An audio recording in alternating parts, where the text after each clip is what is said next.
and welcome to A Broad's Way Through Broadway. I'm your host, the Broad, Allison Chicorel, and today we'll be discussing the Fantasticks. I'm here with TC DeWitt. Hi, TC. Hello. Good to be back and ready to discuss one of my all-time faves. I'm excited. I'm so happy you're back, too. TC was last year for discussing... What did we talk about? What did we talk about in the last one? What did we talk about? Oh my God. So Allison dragged me out of bed much earlier than I'm normally used to being to record. This is me. I'm doing one of these. It's a thing that Jim and I like to do on my podcast, Studio Demands It, where I make him vamp while I quickly Google something. So you can look up what was our episode? Bye Bye Birdie. Bye Bye Birdie, that's right. I was there for that. You were there. We were both there. We were both present. I'm just so excited to talk about the Fantasticks that no other show matters to me right now. Same. I'm so excited about Fantastic. I'm just thinking Fantasticks, Tom Jones, the romancers. I was like, wait, what did we talk about last time? Does that even matter? Anyway, yes. If you enjoyed today's episode, please check out our other conversation between TC and myself about Bye Bye Birdie. It's not forgettable. It's not forgettable. It's actually a really, really nice discussion. We had a really good time. It should be insulting to both of us that neither of us remember. I am offended. All right. Anywho, Fantasticks. Okay, if you're not familiar with the show, debuted in 1960. Music by Harvey Schmidt, lyrics by Tom Jones, who also wrote the book. It is loosely based on a play from 1894 called The Romancers, which a very similar plot. I am not familiar with that play. Are you? The Romancers? I am not. I figured it was like sort of like a La Vie Boheme. Yeah, La Vie Boheme. It's like if you really know, then you're super snobby cool theater folk. But if you don't know, I don't want to be super snobby cool. No. So Fantasticks actually wasn't on Broadway. It was off-Broadway. Off-Broadway. West End. It was a film. They made a film for it, I think, in the 90s. The 90s, I think, it was mid-2000-ish. Mid-2000s? Okay. You're talking about the Joey McIntyre one. Yeah. Some new kids on the block right there. Right. So we had the West End production off-Broadway, the film version. There's a U.S. tour, but it never was on Broadway. It is one of the longest running shows, so that's just sort of fun. Not on Broadway, but it is like the most longest running show. Not nominated for any. I would normally talk about Tony nominations and things. None of that. It's insane that this is one of the, if not the longest running off Broadway, that it never was on Broadway for how good this show is. But we'll get to that. It's crazy to me that it's never been nominated because it can't be. Right, because it can't be. It's very confusing to have like one of those, credits but not the other. Longest running, but like no Tonys or anything like that. It's confusing. The simplicity of the set, I'm sure, is what does it. It's like how do you get Julie Taymor in here to Lion King it up when it's just a stage and a stick and a chest. We'll get into the set later, but yeah, this set is. I don't know if it gets any simpler than the set for Fantasticks. So it would be really awesome to see like a Tony nomination for best set for Fantastic. That would be super fun. So why did I pick you for this show? there was a reason you just love the show. I have a relationship with this show. What's your relationship? I had told you there's a couple shows that I could talk at length about, and this being arguably to anyone but myself, I suppose, my favorite show of all time. I've done the show. I've been in this show twice. This is a show where if there's an opportunity for me to do it, I will audition for it. Mm-hmm. It is this incredible piece of theater for me personally, and I just love this show so much. This show actually has a small little bit of influence on The Princess Knight, which was a musical that you and I got to do together. Yeah, that's how we met. Yeah. But I did this show as my senior project in high school. Mm-hmm. This was part of the theater class that I was in over at Kenosha Bradford High School, directed by Holly Stanford. Wait, no. We said we weren't going to be snobby. Oh, sorry.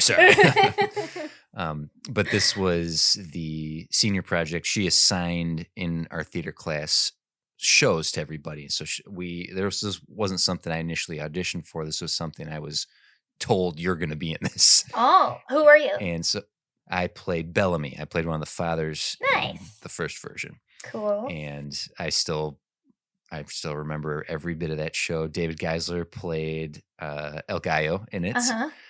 And Geisler is a friend of ours who's associated with this podcast and beyond. Yeah. And then in college, the show came up again at a community theater out in Burlington, the Malthouse Theater in Burlington, Wisconsin. And I was at Parkside at the time, University of Wisconsin. Mm-hmm. And one of the guys in the department mentioned, oh, there's this community theater that barely ever gets anyone to audition for that I'm helping out at. And they're doing the Fantasticks and they're looking for some people to audition. And as soon as I heard that, I'm like, I'm in. Just tell me when and where I'll go audition. Right. And I tried to get for Matt. I tried to get for El Gallo. But the director, Joyce Lee, had already cast those parts. She's like, I'm actually just trying to fill a couple of the smaller parts.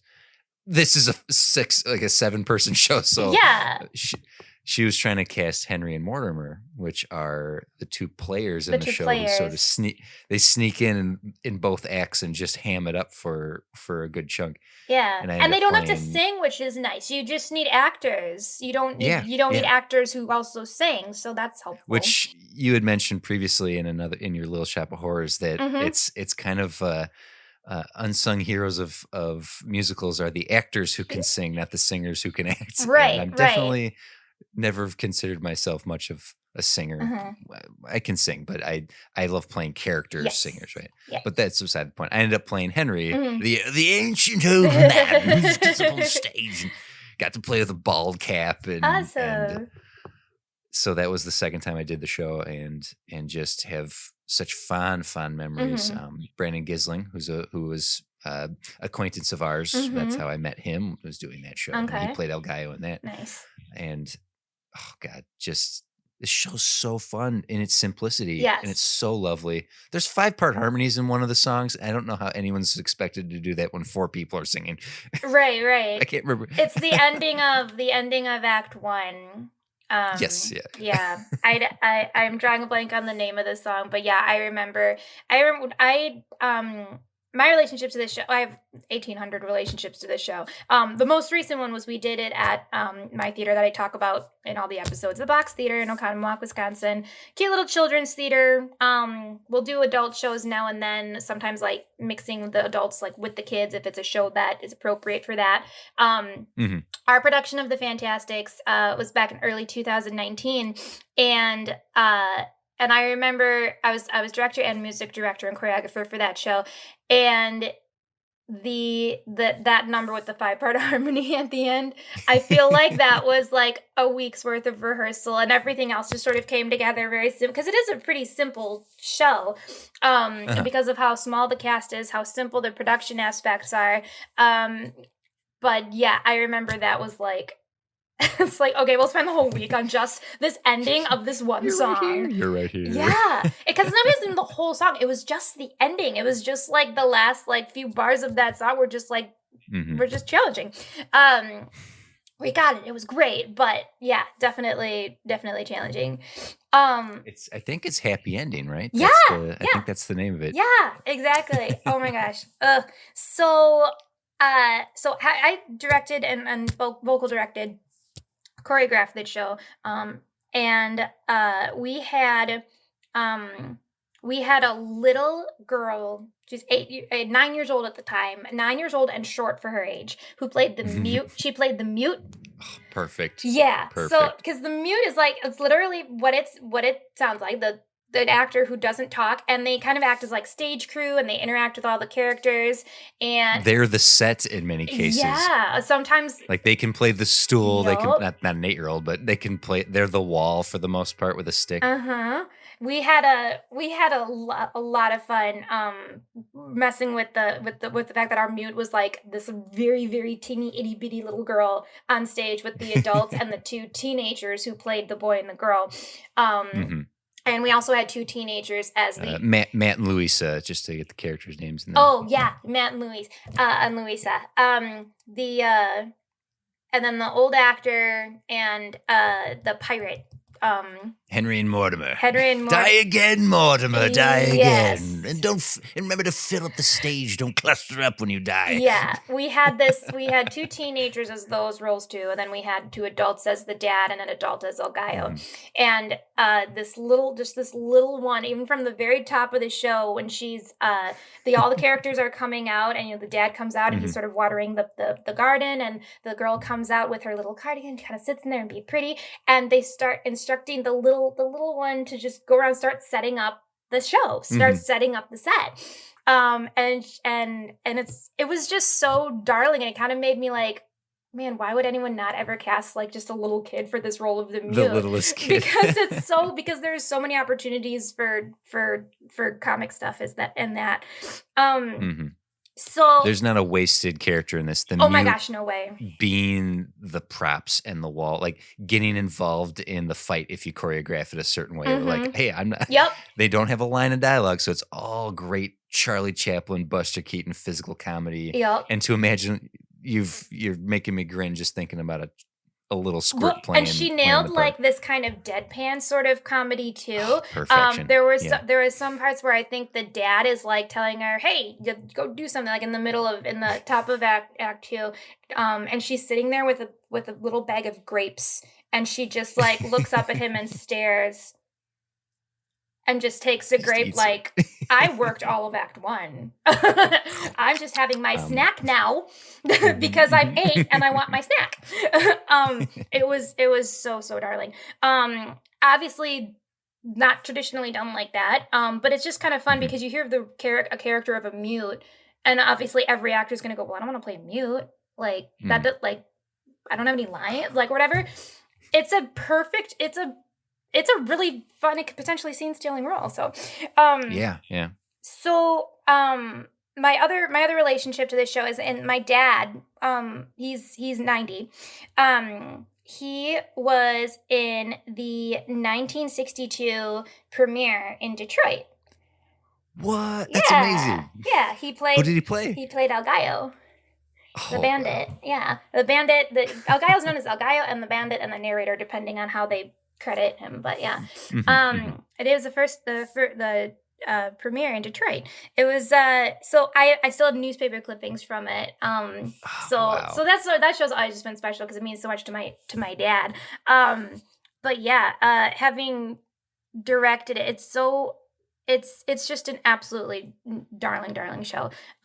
Yeah. So do you remember like when you first like saw it for the first time or heard the music for the first time? Like were you familiar with it when it got assigned to you for your college project?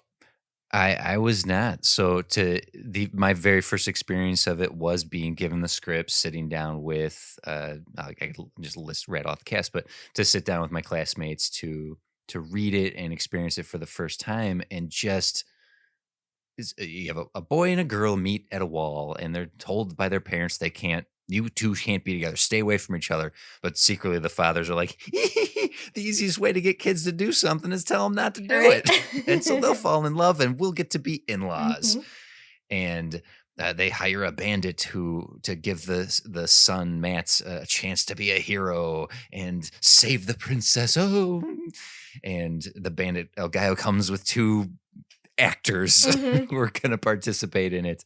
And which I'm sure you'll want to talk music as well, but a song that needs specification in I don't know, did you do we'll call it the abduction song? We did not. We did not call it the other word, but we did. Yeah, we did do the abduction ballet. There you go. Okay, and yeah, so that was the very first time I heard it, very first time I saw it, and just. Even as a high schooler, so 16, 17 years old, seeing the immediate potential for all the comedic value and being touched by the sweetness in the end. And I, just as a little anecdote for the show, previous to doing Fantasticks, I was in Hello Dolly, and one of my co-actors in the Fantasticks, he and I were just chatting. I said, I think I'll have all my lines memorized by next practice. And he sort of scoffed and was like, yeah, right. I know. I remember how well you memorized your lines in Hello Dolly, which I took much offense to, because I did memorize my lines in Hello Dolly. I played Horace opposite someone who didn't memorize her lines. So you I had to memorized cover her lines and had to cover for her all the time. Yeah. So with Fantasticks, I was like, I will learn my lines. I can learn your lines. And he's like, I'll bet you $100 to memorize the whole show. And I said, I'll memorize the whole show and I'll perform it for you. So I ended up memorizing the entire show, every song, every word, and performing it for $100. What? as fast as I could. Right. Oh my god! Because otherwise, you're gonna see one dude do a 90-minute, 2-hour show. That was my my initial experience with Fantasticks, was memorizing every single word of that show. 4 stools, multiple hats, playing all the parts. Mean, I would 100% buy a ticket to that. I would. I totally would. And it's funny too, because the I tell people this all the time, working with adults and children in theater. While adults are generally, depending on their experience, generally more professional quality, the kids memorize and learn their stuff so indescribably faster than the adults do. It is it's funny. They memorize better, they memorize quicker, and they memorize more, which actually usually has them covering, like if there's something wrong, they are able to cover because they know everyone. We have a fun activity we'll sometimes do pre-show or during tech week, where the kids have to switch roles around with each other and perform like an hour-long show in like a half hour or less, or like, and it gets shorter and shorter and shorter. It's like, okay, you got to perform it in 20 minutes. Okay, you got to perform it in 10 minutes. And they're all switching parts. And it's actually a really fun exercise in quickness and improv. But the kids can do that, and the adults can't. Like, if I gave that activity to adults, they would be like, wait, what? Like, what? There's an interesting element in putting too much effort, thought and effort, and overthinking it, as opposed to the freeing experience of just knowing it and doing it. That's very sweet to. Yeah, exactly. Memorizing the show gave me an opportunity for that actor in particular who's like, you don't memorize your lines. I can't remember the line exactly, but it's at some point he had like literally dropped a line, and me playing, I was the dad at the time. I got to like lean over and go, "You're in the Navy," because I knew what his line was supposed to be. Which, and if you're familiar with the Fantastics, you can know that type of cover would actually fit perfectly well in Fantastics. Yeah. Because technically, this is a show and a show. It's a show and a show, yeah. It is implied throughout that they kind of do that in the beginning. The prologue, which is an instrumental song, which is a completely instrumental song of just them setting up the show, or like a little mini, like it's supposed to be implied that it's like a kind of traveling circus act or something, like with these characters, and they just go around the world putting on this story and showing this story. So it is kind of that show within the show thing. So a cover like that is completely appropriate, and wouldn't even necessarily be obvious as a cover. Like, that's something that could be in the show. So let's see here. I'm trying to think of my first impression of the show. I think I was really, really young when I first heard the music. And it's obviously a male-heavy show, which, poor little 6-year-old Allison was like, oh, there's no part for me because I'm not a boy and I can't sing as high as that girl. As Louisa sings, she's a soprano for she's sure. A soprano role, and obviously as a 6-year-old, I did not sound like that. As a 32-year-old, I don't sound like that. I mean, I do, but it's not pretty. I'm what they call a fake soprano. So me too. You too. Okay. So I want to say I remember it ever so vaguely in the car when I ride in the car with my dad. We would never listen to the radio. We'd only listen to Broadway musicals. And I remember liking all of El Gallo's stuff because I knew who that was, because it was Lumiere. Oh, really? From from Beauty and the Beast. Yeah. So I liked his voice because it was familiar, and I was, kind of tickled by that. But Mhm. overall, I don't think I was actually legit interested in this show until I was much older and could develop an appreciation for kind of the uniqueness of the show and the kind of the poetry of it. Because Yeah. the dialogue is poetic. It's Oh, yeah. not it's not contemporary traditional dialogue of "Hey, how you do?" And it's kind of like a big hour-long poem.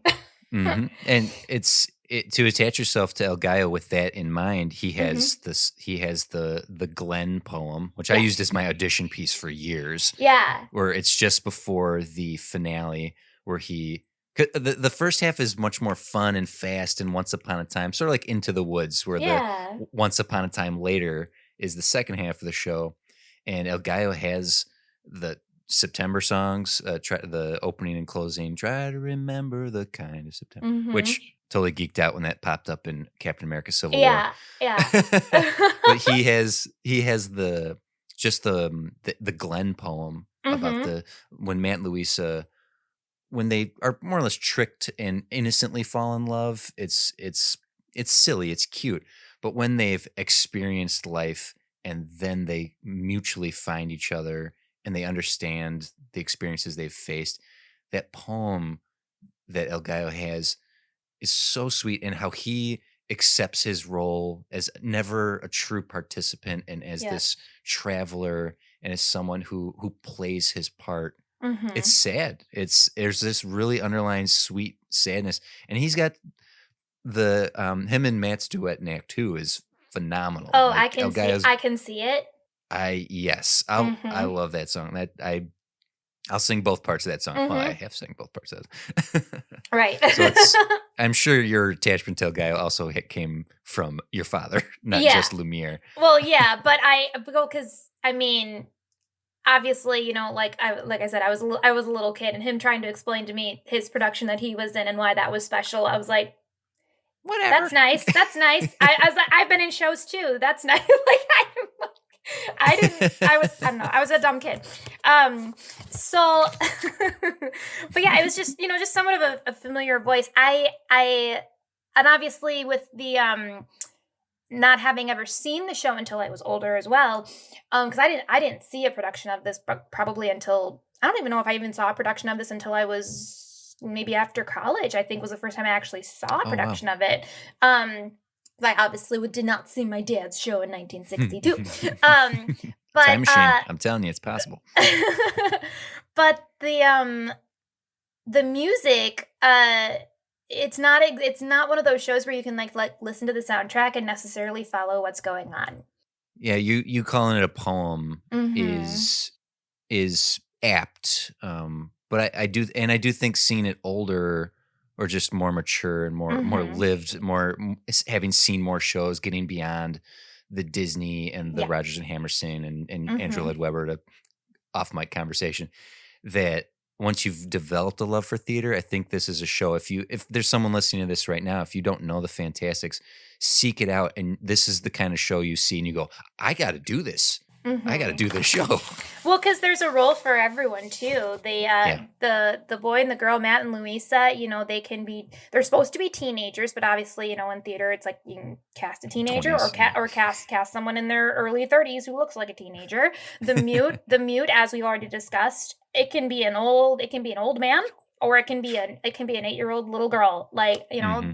the dad's obviously El Gallo. I feel like is actually, I don't know if it's been played with a lot, but I feel like if you slightly adjust like things like the abduction ballet and the section between El Gallo and Luisa where there might be a little bit of something there, if you kind of Yeah. reproduce that in a way that's a little bit less suggestive, I Hmm. think El Gallo could be a woman, the I think narrator. so too. I think the Bellamy and Huckabee could They could be be gender flipped moms. as well to be mothers. Yeah. We talked about that when we did in our production. When we were, if I'd known, if you were around at that time and I'd known how much you loved the show, obviously, because we were searching for dads to play. We had Ah. the boy and the girl and the mute cast, and we had Al Gallo cast, one of our regular actors who does a lot of stuff at the theater, and he was fantastic. We actually had him in mind even when we picked the show because it's so great. But the dads my co-artistic director at the time ended up playing one of the dads just because like no one else who we thought was appropriate for the role was available. We did throw out the idea of could we change them to moms and cast 2 women because we're never short on women. Like we're never short on women. That's the slogan to musical theater right there. Yeah, it's like just change it all to women. And I will say that there were 1 or 2 rehearsals where our actor playing El Gallo had a conflict and wasn't there. And I subbed in for El Gallo, and it was so fun. It was so fun. And I was like, man, I want to play El Gallo now. So as we talked about, the idea of like, there's a lot of flexibility in this casting. Like I said, the 2 players, the old actor and the pirate, we had 2 teenagers, a boy playing the old actor and a girl playing the pirate. It worked well, but obviously that can be two men as well. I've seen it with a legit old actor playing the old actor and things like that. So I feel like the production aspects of it, it's literally the lowest budget musical that you can probably do. Yeah, we'd referenced the stage earlier where it is meant to be simple because the story itself is about these characters and the experience and like their story and the minimalism of the set is part of this experience. Well, because it's supposed to set that they're a traveling group of performers. So it's like they're not going to travel around with these $1 million walls and then just keep setting up every day. It's like, no, it's a ladder. and a banner. It's this homage to the traveling acts of even the Greek era of theater, weirdly. But the second production I did to really capitalize on the fact that this is a traveling show, it's a minimalistic set. We had a trunk. The trunk was pushed out to center stage and was there. That's where it starts at the very beginning, and it doesn't move from there. And El Gallo pulls the props out of it, and then when it comes time for Henry and Mortimer to appear. We came out of the trunk. Yeah, that's what we did too. We had ours too. We had them come out of the prop trunk. Me and Nate Taylor crammed in that trunk for like, I think 15, 20 minutes before they even show up. So it's like just hot, sweaty in costume. I think we had a blackout that happened like shortly before their entrance where the actors would get into the trunk and then come out of it. Yeah. It was so funny. Well, I think it's about time for our break, but hey, when we come back, I do have some fun facts about the show that I'm trying to think. I don't think we've accidentally discussed yet. I love fun facts. Some fun facts about the Ooh, that's a fun thing to say. Fun facts about the Fantasticks. Fun facts about fabulous. Fabulous fun facts about the fabulous Fantasticks. Anyway, it is time for a break. We'll see you back in a little bit after this word from our friends over at 6'5 Media.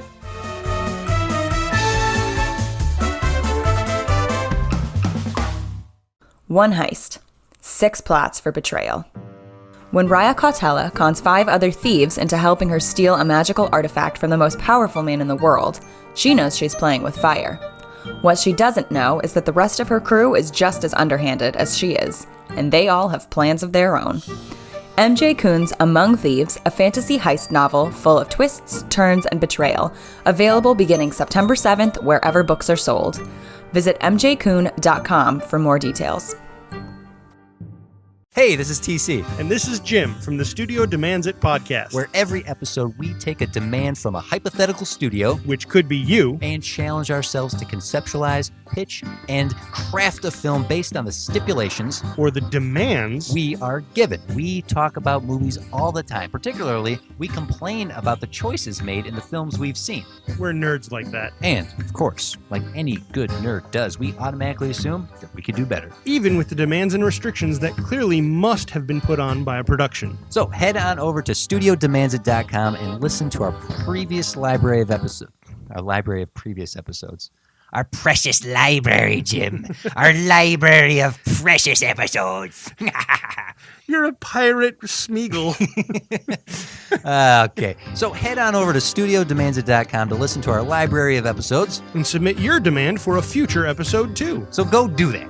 Okay, bye. Okay, end of ad.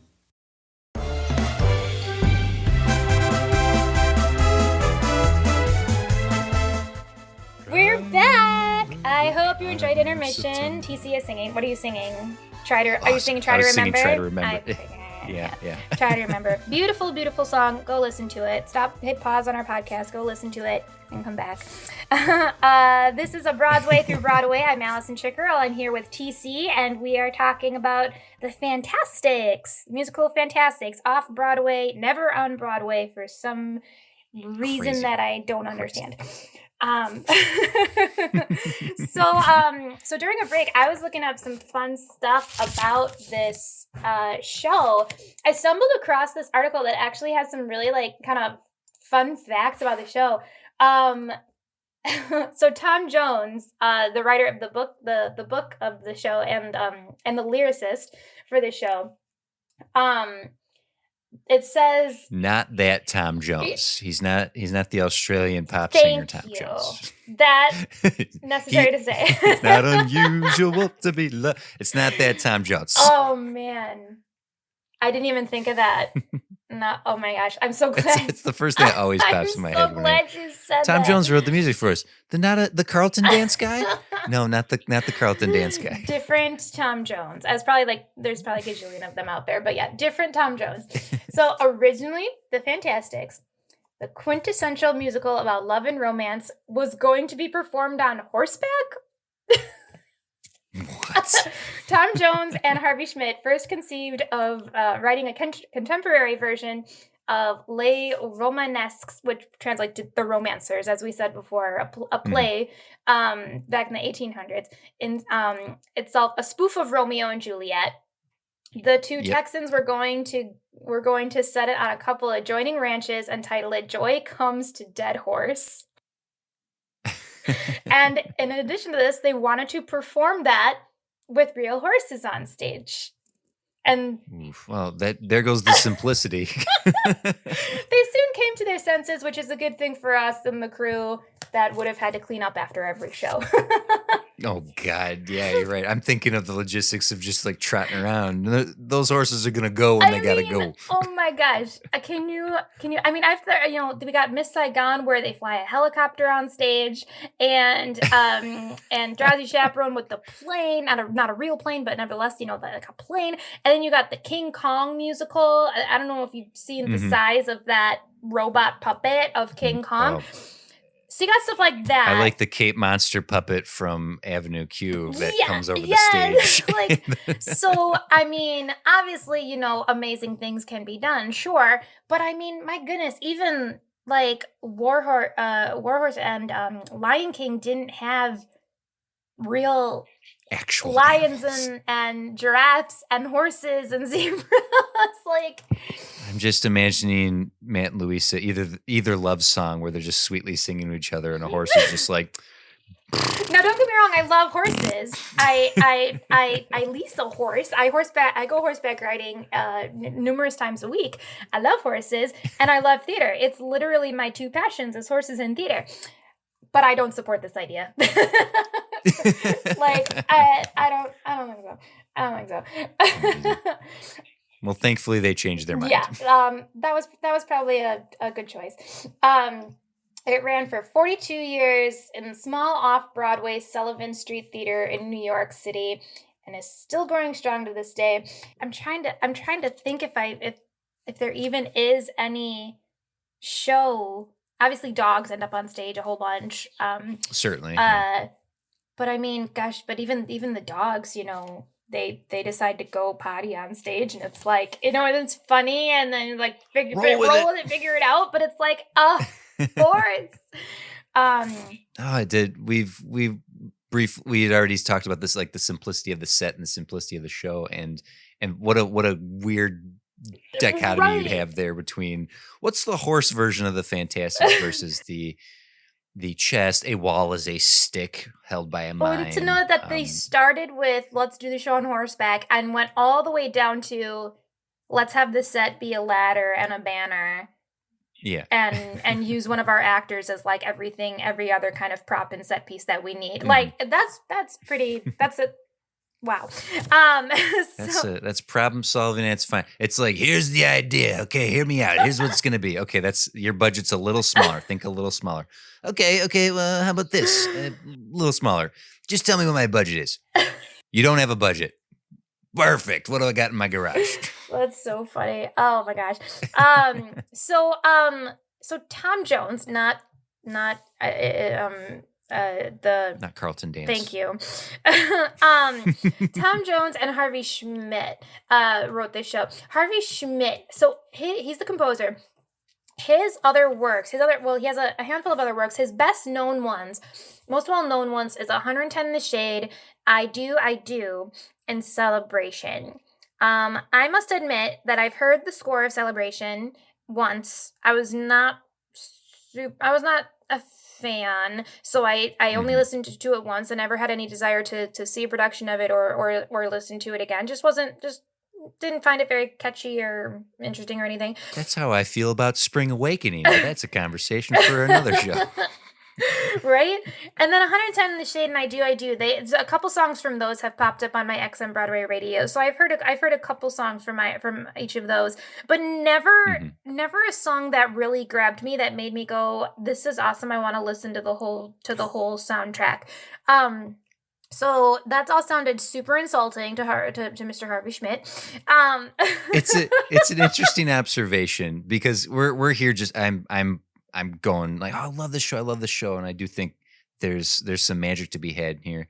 The fact that a song from this ended up in a Marvel movie should say a little something about Which it. one? But Try to Remember is really? in Captain America: Civil War. Really? That's so cool. Tony Stark's mother is playing it on the piano at the very beginning of the movie, and but it's interesting that this isn't one of the musical's standards of theater, and I wonder if it's because of some of the complexity of some of the songs or maybe the simplicity of the show.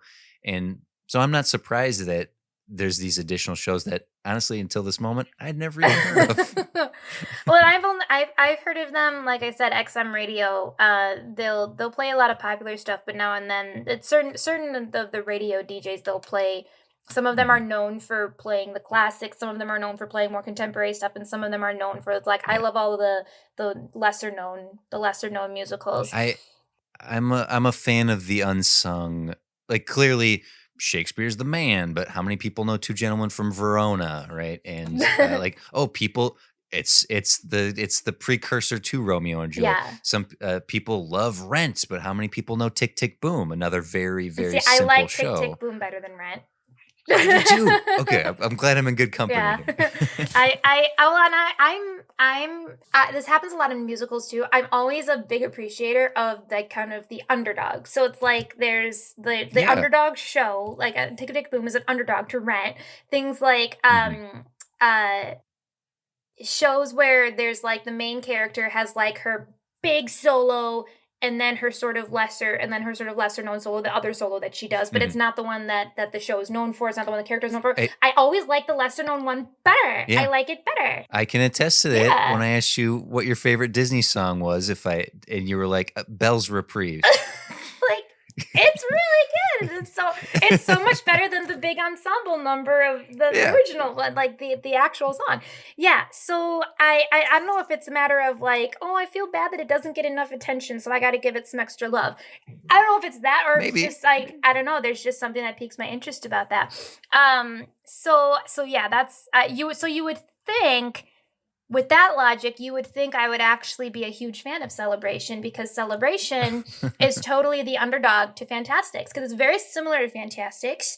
I do know that. I don't know a whole lot about it, but I do know that it is very similar stylistically to Fantasticks. I think it even also has some sort of, I don't remember exactly, but I feel like it has some sort of relation to Fantasticks. Like there's some like a little bit of like overlap or something. So you'd think that Celebration would actually be the one I like more.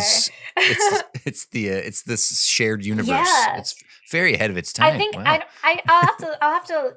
I should have looked this up during our break if I was more responsible and organized. But I want to say it's not. I think it's the traveling aspect of it, like the fact that it's a show within a show. I want to say that kind of goes with it. But I could be wrong. So Google it and tell me that I'm wrong because I You tell her. Tweet at Allison.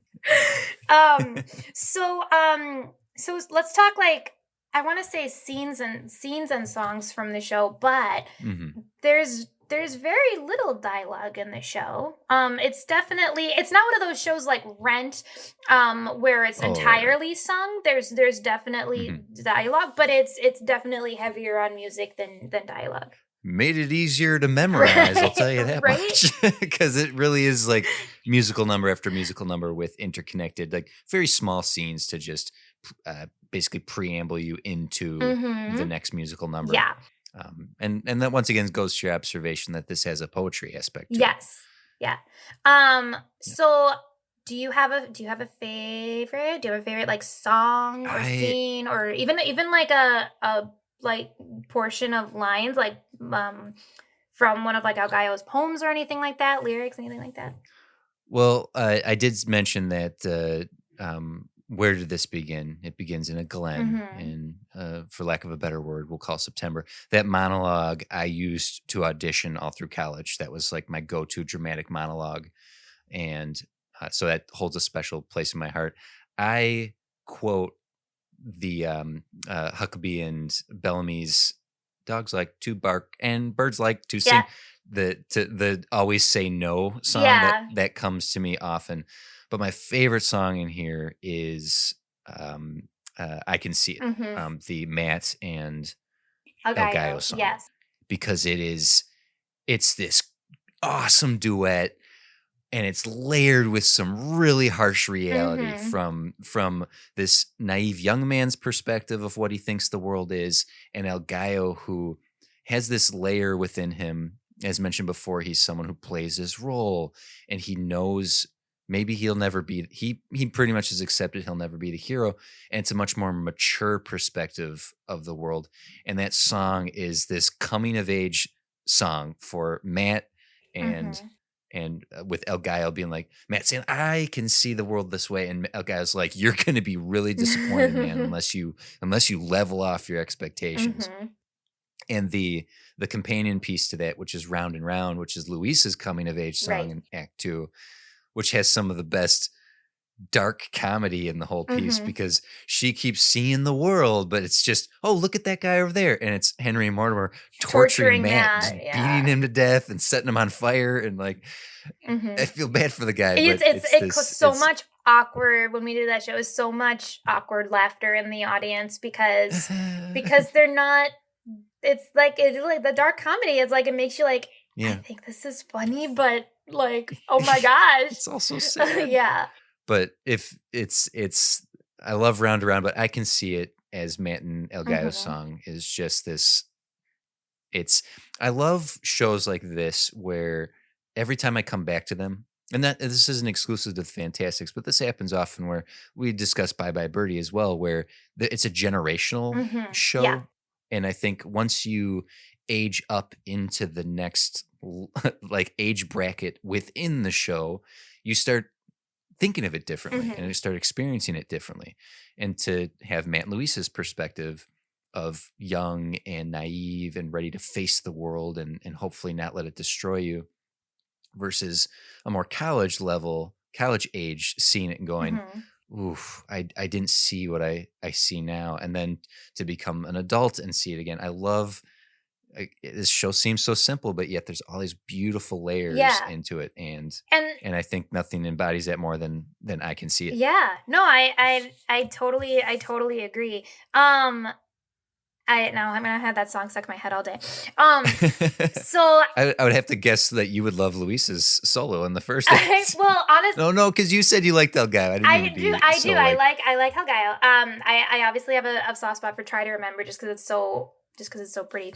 So when I directed the show, directed and I say I directed and choreographed, but it's not a dance heavy show. A lot of stageography. Choreograph the fight. Choreograph the fight. Yep, I choreographed the fight, and there was a lot of stageography. There was a lot of just like kind of organized movement during the songs, as opposed to like I want to say the only actual dancing that I had in the show was between El Gallo and Luisa during Round and Round. Yeah.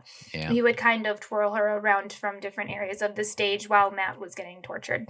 I think that was the only actual dancing in the show. The rest was all just kind of choreographed staging. Stageography. Plenty of that to be had. Yeah. I twisted my ankle in the second version I performed it just before like opening, and I'm playing Henry, who's an old crippled man to begin with. He's like this. He's supposed to be like, so the fact that I busted my ankle, convenient. I rolled it bad, and so I had a severe limp, and it just totally looked like a character choice to have to like hobble around anyway in the choreography of Henry, like, hey, I'm a young buck like you, my friend. Oh no! Except it was real. But it was real. It's so sad.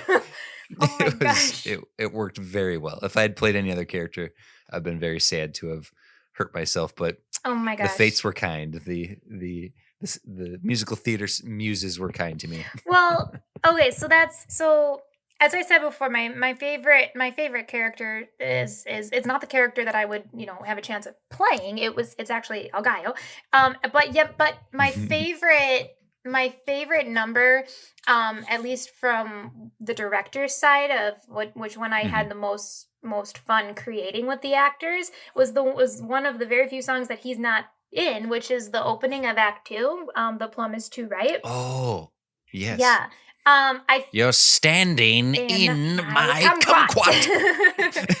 It's so fun. And this I've talked about this in previous episodes too, along with my appreciation for kind of underdog songs and the underappreciated ones that no one really cares about. I have a huge thing for Act 2 openers.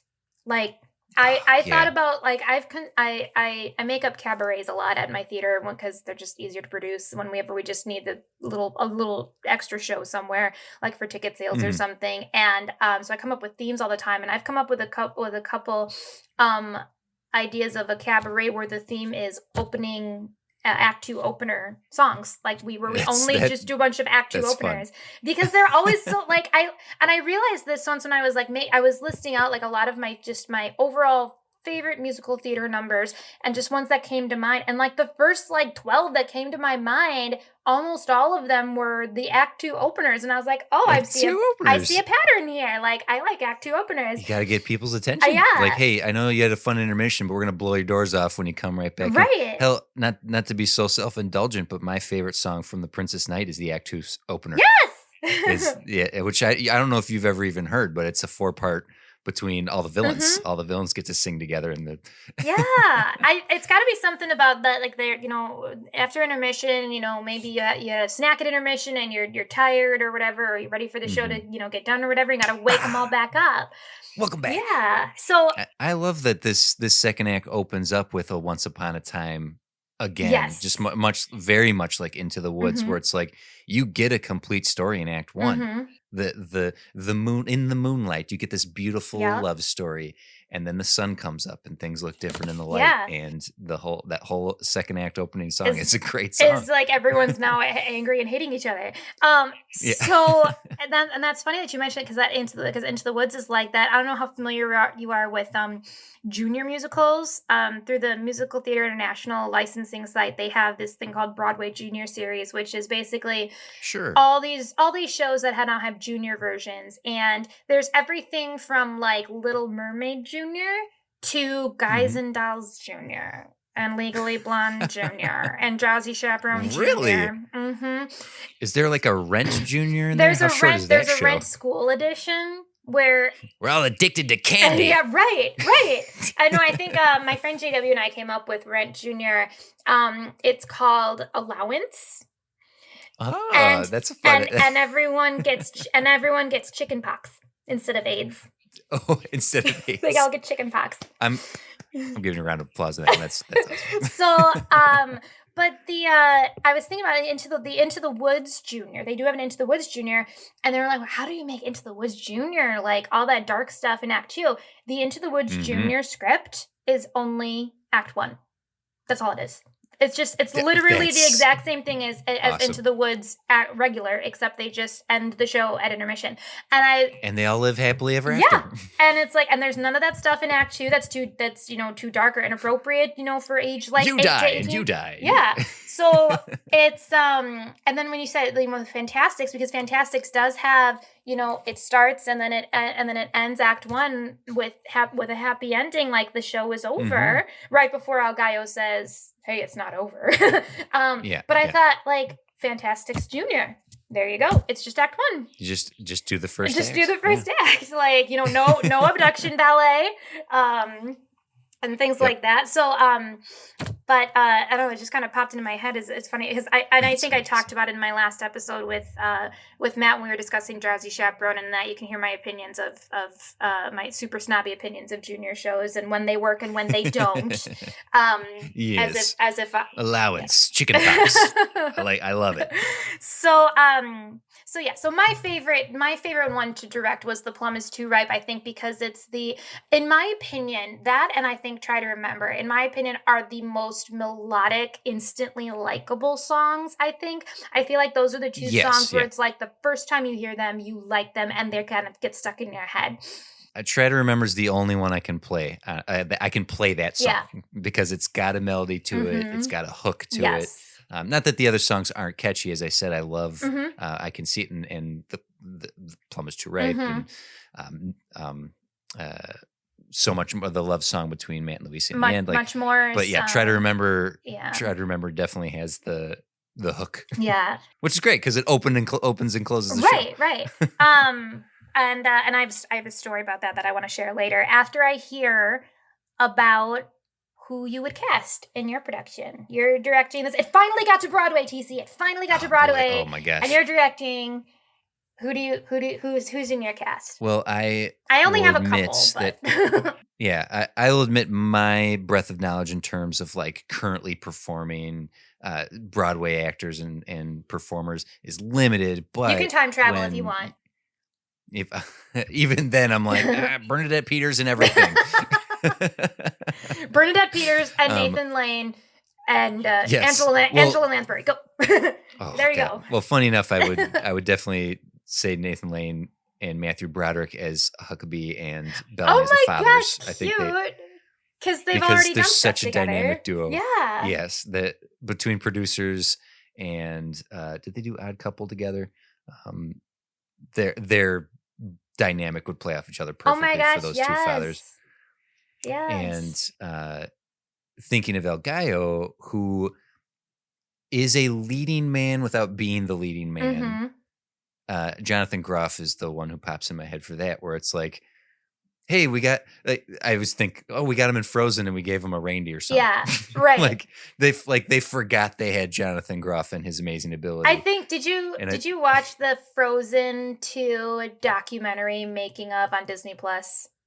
No. Because they literally talk about what you just said in that documentary. They talk about how they have Jonathan Groff, like a little legit Broadway singer, like indescribably amazing voice, amazing vocal talent, and the song they give him in Frozen 1. That's why they gave him a power ballad in. Gave him a power ballad in Frozen 2. I think the best song. I think he has the best song in Frozen 2. But I think he has the right look and skill to play El Gallo. And so like those are the characters I can like off the top of my head cast. Like Matthew Broderick and Nathan Lane could play the fathers right now, and Jonathan Groff could totally play El Gallo fantastically. And of course, if you maybe travel back a little bit, getting him in the Matt role as well. Yeah. But then I would just love to see like Leslie Odom playing Matt, just like slightly younger, where it's like, no reason not to, think outside the box in terms of casting here. Yeah. Because Matt's such a love. I mean, your heart just melts for that character. So you need someone who can really pull at those heartstrings. So I only had like kind of two. I have an El Gallo and I have a Louisa. My Louisa has to time travel a little bit. I like Laura Benanti. You know who that is? Oh, yes. Yeah. I do absolutely know who that is. Yeah. 100% would totally. So she's a little long in the tooth for the role now, but Sure. she's very young for her age. So even just like I'd say maybe like 5 or 10 years ago, she could still probably pull off, Yes. especially on Broadway, because they're always cast. I mean, the cast of Mean Girls. I mean, they're all like 30s. they're all like in their 30s. They're all older than me, and here I think like, oh, I'm too old to play Penny in Hairspray like ever, and I'm only 32, and it's like they got like freaking grandmas playing high school students in Mean Girls. I think I'm okay. Betty White's like, hey. I mean, Betty White as Regina George kind of just made the idea of that just made my day a little bit. Anyway, I want everyone to absorb that and take that with them after ending this episode. The one thing you take away is imagining Betty White playing Regina George. yes. No, but she's a perfect Louisa cast. that is fantastic. Yeah. So Sorry, that was not a pun. I'm surprised that's the first time in this episode that has just happened just now. That Right. I feel like that should have happened like 20 times by now. So way to keep it together. That's pretty. I was worried people were going to play a drinking game and be dead by the time they got to the intermission. Right? So Laura Benanti as Louisa, I think, would be great. And it's tricky because and it's funny because Laura Benanti talks about this in one of her albums. She talks about how sopranos have been belted off the face of the planet. And somewhere there's a soprano museum where Audra McDonald and Kelly O'Hara get together and they sing Glitter and Be Gay at each other. And this little girl goes to the museum and she hears the soprano and she, oh, what's that foreign sound, mother? And she's like, oh, once upon a time there was this thing called head voice. And it's not because all it is contemporary musicals now and they just need belters and mezzos. And so when I'm thinking of Louisa, I'm like, I'm going through my favorite sopranos, and it's like there's so few of them compared to the belters. I'll even admit in our production of Fantasticks, we had 2 teenagers playing Matt and Louisa, which I liked. It was so genuine to have actual teenagers play these not 30-year-olds, not 40-year-olds, but actual teenagers playing the teenagers is actually quite refreshing and genuine. But Ivy, she's not a soprano. She's a mezzo. But she had a good mix. She had a really, really nice mix, and she was just so charming. Like that'll go a long way with that 100%, because we did have a couple other girls called back for Louisa, who admittedly had Louisa's sound. They had the Louisa voice, that really skinny tone, fluttery soprano, but a lot of vibrato. Yes, but Ivy came in. Excuse me. Ivy came in, and you can't take your eyes off her, and you like legit listen to her and what she's singing. Not just, you don't just listen that she is singing, you listen to what she is singing, because she makes you, because she's so real. And I feel like, and again, we've talked about this in other episodes, like I'm a huge stickler for like, make me believe what you're singing. If you're not acting when you're singing, or if you can act while you sing, but then once you're done singing you don't know what you're doing, I'm not going to cast you. Like, I need actors. And so even though she didn't have anything close to that traditional soprano sound that Louisa typically needs, she was a brilliant Louisa with her mezzo soprano mix the entire time. Perfect. So, yeah. Anywho, back to Dreamcast. Jesse L. Martin is actually my El Gallo in my Dreamcast. Oh. Do you know him from from Rent? Yes, I know Jesse and The Flash, but I hear him. He's Collins. Yeah, Collins. So I'm thinking of the "I'll Cover You" reprise from Rent. The beginning, it's a cappella, and it's so low. His super low, sexy baritone. Live in my house. Oh, it's not sexy when I do it. Yeah. But listen to it. It's amazing, right? And I want to play Collins too. Just saying. But I hear that and I just crave to hear him sing "Try to Remember." Yes. Oh, that's a great casting. Yeah. So yeah. Anywho, oh boy, we are almost out of time. Quick, tell me one other fun story about any of your college project or at Burlington Theater. What do you got? Everyone besides spraining your ankle? So, well, I mean, spraining ankle, that was a pretty good show. Mhm. Actually, let's see. What's another little fun fact about the show? The high school production that we did. I remember we only performed it once. We did get it on video. I have the VHS sitting on my desk right there in front of me. Mhm. And as I as I mentioned before, David Geisler was Right. in as our El Gallo. Yeah. And that was a really big deal for me because I sort of hero worshipped him in high school. So Yes. to be in a show with him, we had done Hello Dolly together, Mhm. and then to be in Fantasticks together again, and we also did How to Succeed in Business Without Really Trying, as well. So it was just exciting to and we only did the show once, and when we did the opening moment, El Gallo has his cape and he opens it wide and it says the Fantasticks written on it. Mhm. And David held it upside down, got a laugh, looked over his shoulder, Mhm. saw it was upside down, closed it and reflourished it completely in character and nailed the opening of our introduction to the show.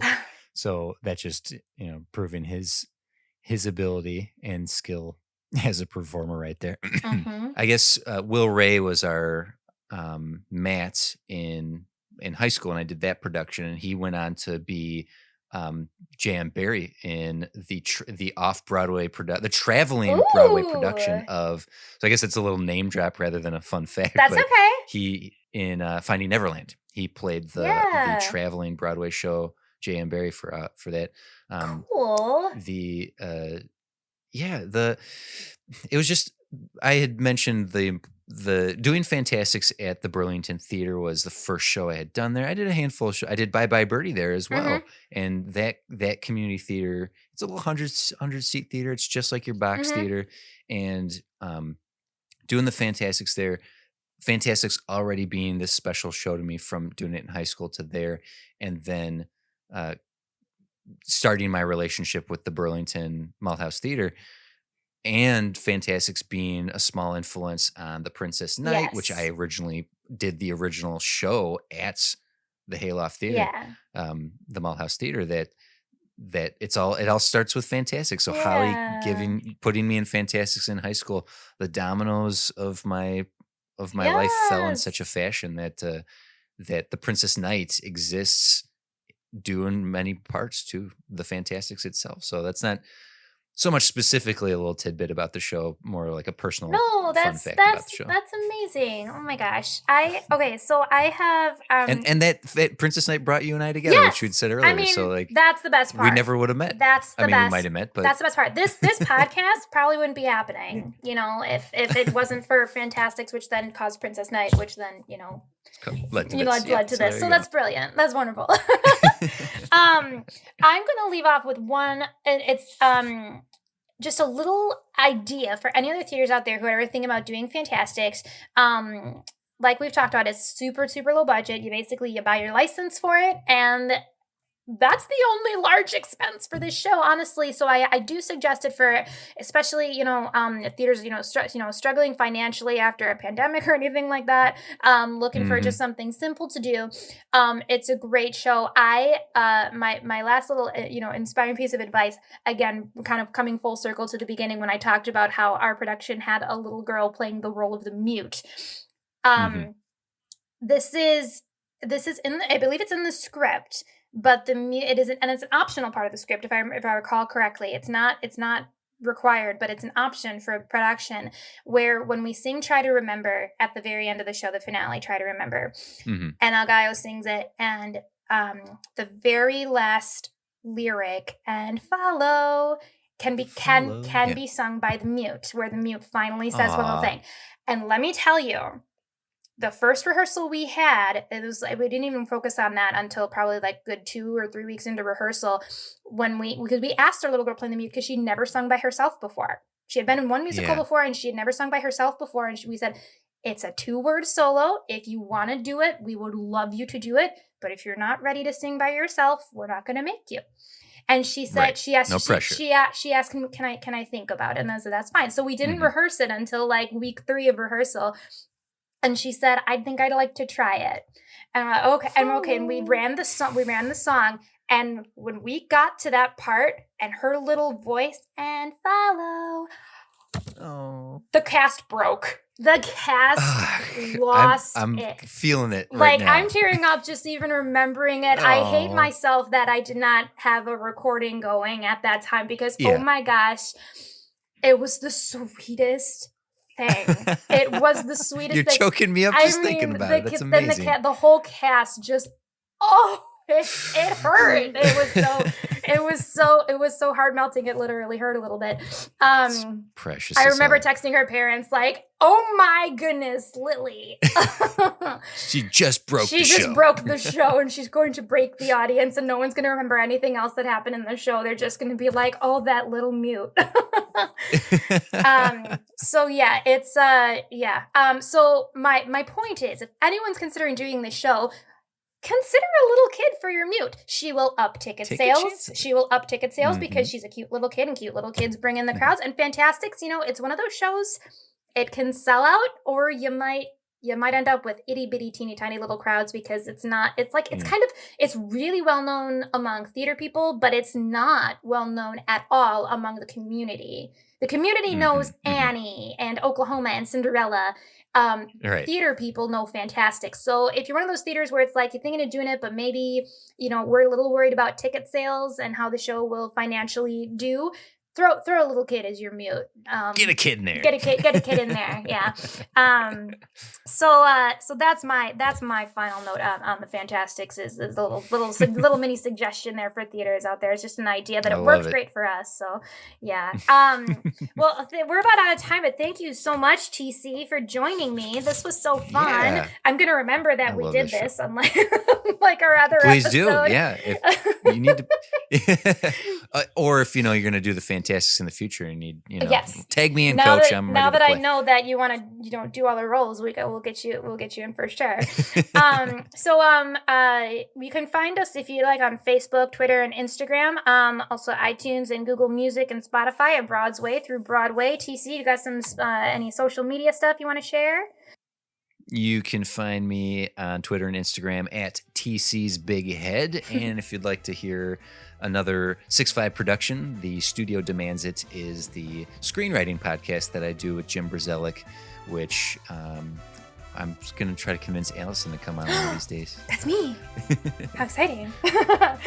Awesome. Well, thank you so much again, TC. This was a really, really fun time. That does it for today. This is a Broadway through Broadway, and that's our final bell, blackout, and curtain.